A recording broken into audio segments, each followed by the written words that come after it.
আসসালামু আলাইকুম। আমি আজকে আলোচনা করব হচ্ছে বোরন সম্পর্কে। এটা হচ্ছে সিনজেন্টার বিঙ্গো বোরন। তো আপনারা যে কোনো ধরনের যে কোনো কোম্পানির বোরন ব্যবহার করতে পারেন।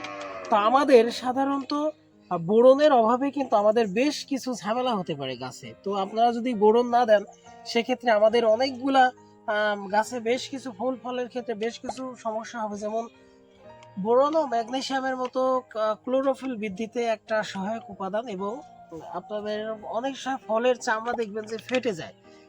আবার মানে পরিপক্ক অবস্থা হওয়ার সময় বোরনের ঘাটতিতে মূলত এই ফলের ফাটার যে ঝামেলাটা সেটা হতে পারে। তো আপনারা প্রতি একর জমিতে প্রতি বিঘা জমিতে আপনারা চেষ্টা করেন অন্তত 1 কেজি বোরন সার অবশ্যই ব্যবহার করতে। তো আপনারা এই বোরন সারটা প্রায় 700 থেকে 750 টাকার মতো। আপনারা চাইলে অনেকগুলা অন্যান্য কোম্পানি কম দামি বোরন সার আছে, আপনারা সেগুলো ব্যবহার করতে পারেন। তো যেহেতু আমার একটা এই বাগানটা একটু এক্সপেন্সিভ প্রজেক্ট, এই জন্য আমি চাচ্ছি যে সব থেকে যে ভালো যে বোরন সারটা সেটাই ব্যবহার করার চেষ্টা করছি।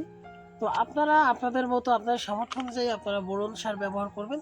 আর বোরন সারের ক্ষেত্রে আপনারা সেটা হচ্ছে ফসল বুঝে এবং টাইম বুঝে আপনারা সারের সাথে মিশিয়ে এই সারটা ব্যবহার করবেন।